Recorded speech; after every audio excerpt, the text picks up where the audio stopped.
Have you ever noticed how life seems to throw one challenge after another your way?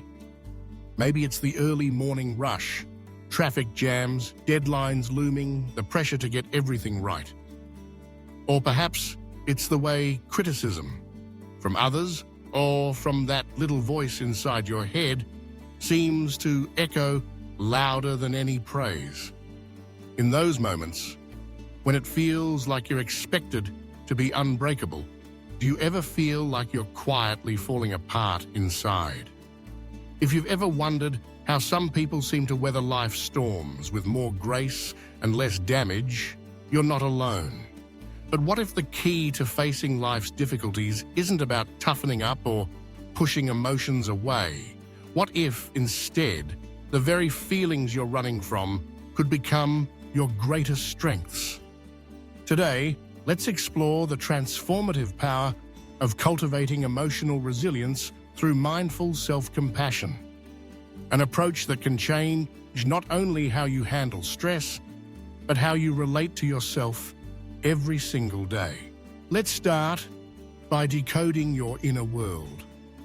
Society often tells us that resilience means being tough, stoic, unflappable. We're encouraged to keep calm and carry on, to put on a brave face, to soldier through adversity. But real emotional resilience isn't about shutting down or ignoring your feelings.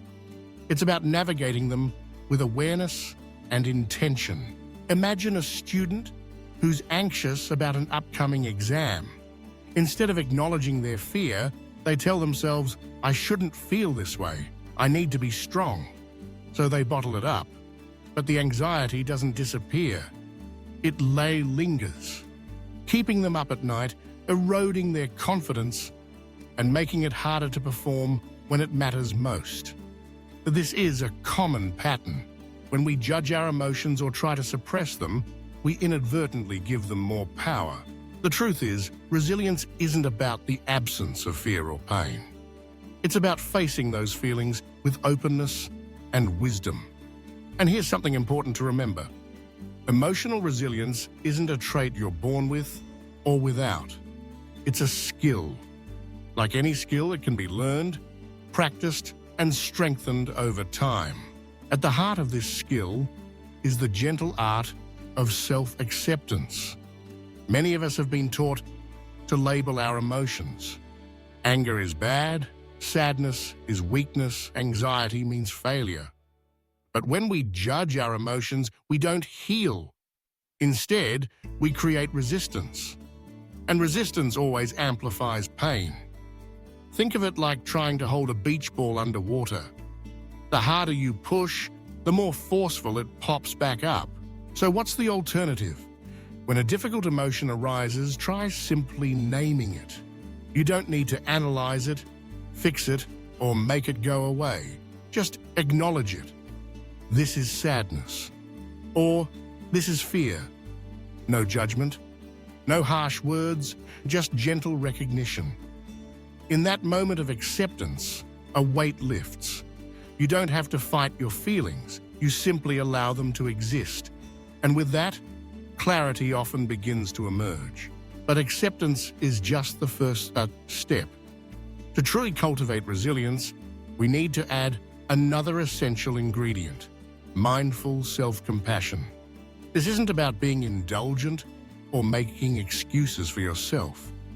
Instead, it's about treating yourself with the same kindness and understanding you'd offer a close friend who's struggling.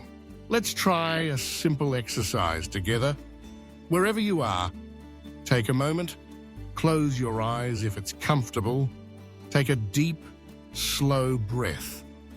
Place your hand gently over your heart or your chest and softly say to yourself, "This is a moment of struggle.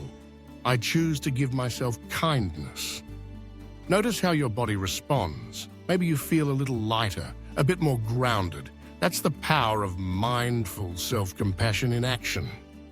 In the middle of the storm, you create a safe harbor within yourself, a place where it's okay to not be okay. So, how do you build emotional resilience day by day?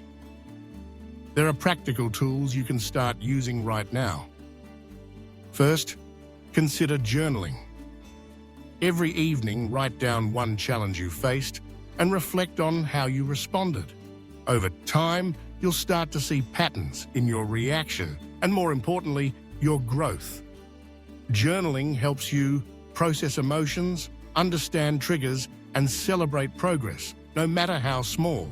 Second, try a simple breathing exercise called box breathing.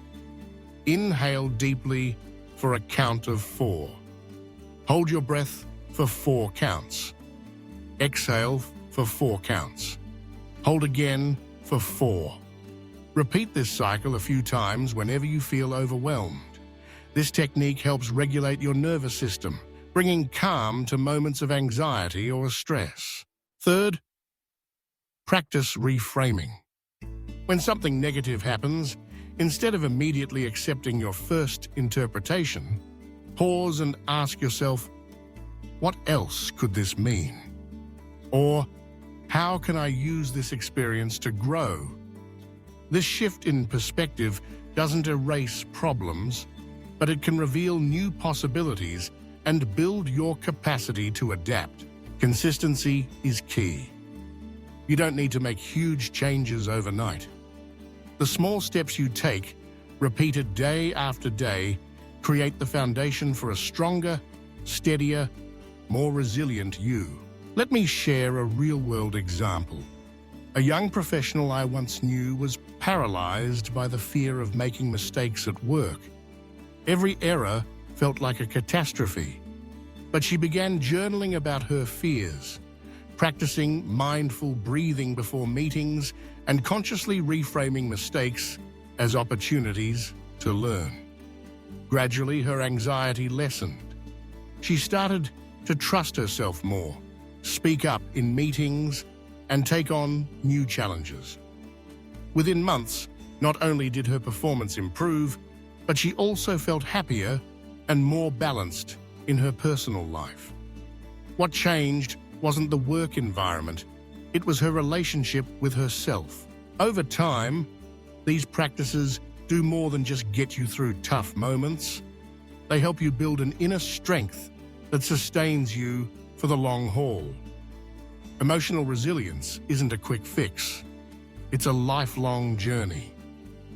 With mindful self-compassion at your core, you're not just patching up wounds.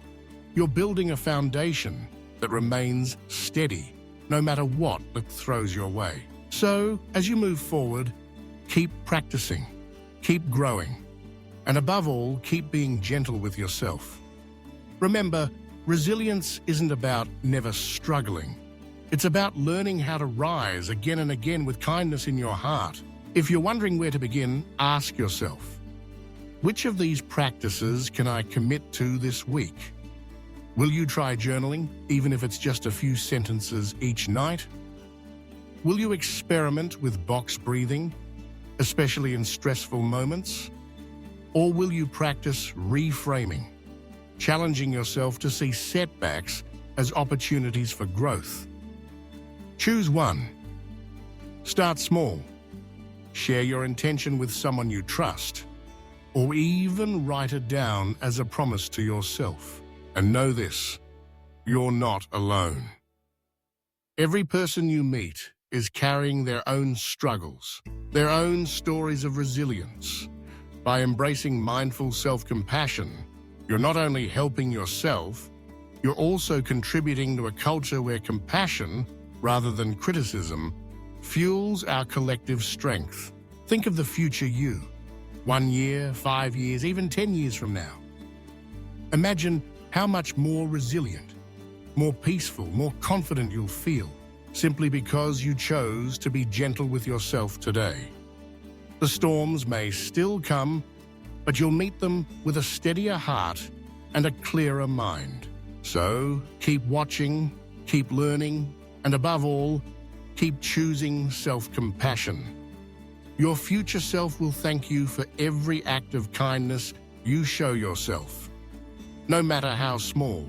And as you grow, you'll inspire others to do the same, creating ripples of resilience that reach far beyond your own life. Remember, resilience is not the absence of struggle. It's the art of rising again and again with kindness in your heart. Let this be your mantra as you move through the world. Keep choosing self-compassion and watch as your inner strength blossoms, transforming every challenge into a stepping stone toward a wiser, more peaceful you.